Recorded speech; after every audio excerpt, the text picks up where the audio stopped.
नमस्कार किसान साथियों, आज हमें बताएंगे कि अक्टूबर और नवंबर के महीने में कौन सी सब्जियां लगाएं कि ज़्यादा पैदावारी भी हो, आपको ज़्यादा पैसा भी दें।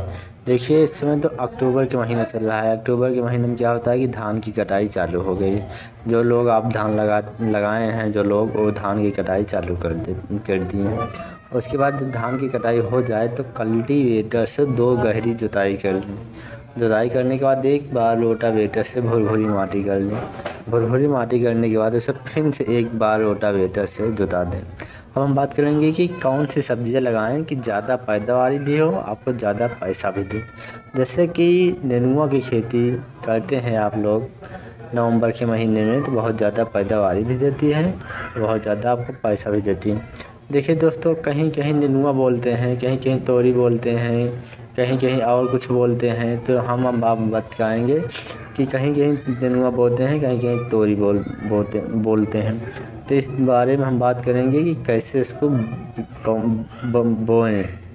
चलिए, जैसे कि ठंडी के महीने में जो नवंबर के महीने में होता है, उससे बहुत कम बचाव कर पाते हैं लोग, इसलिए कि पैदावारी अगर कम हो पाएगी। अगर बचाव आप लोग करते हैं तो बहुत ज़्यादा पैदावारी भी हो सकती है। तो इसलिए कि हम आपको बताएंगे, एक अच्छा से कोई बीज ले लें। बीज लेने के बाद उसे 1 घंटे के लिए, अगर 1 दिन के लिए अगर भिगो सकते हैं तो ज़्यादा आपको अच्छा जामेगा, जल्दी ही पौधा निकल आएगा। अगर नहीं भिगोते हैं तब भी निकलेगा, कुछ लेट निकलेगा। तो हम बात करेंगे कैसे इसको बुआई करें।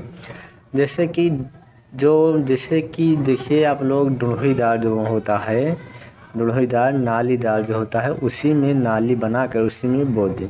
बोने के बाद उसे क्या होता है कि चारों तरफ से मचानेदार खेत बना लिया अपना। मचानेदार खेत बनाने के बाद उसे क्या है, उसी पे जब छोटा छोटा पौधा रहता है उसी पे चढ़ा दें। इसलिए कि अगर ठंडी के मौसम में कहीं कहीं बारिश होती है, कहीं कहीं नहीं होती है। अगर बारिश होगी आपको तो नीचे रहेगा तो आपको बेकार हो जाएगा।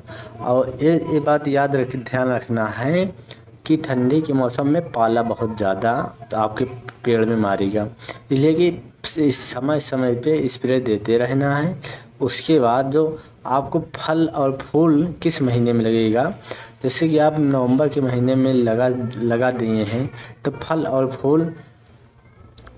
फूल किस महीने में लगेगा, जनवरी या फरवरी में आपको फल और फूल लगना चालू हो जाएगा।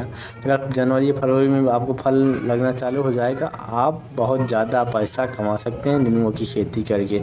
इसलिए कि उस समय नेनुआ का रेट बहुत ज़्यादा रहता है, इसलिए कि आप पैसा बहुत उससे कमा सकते हैं।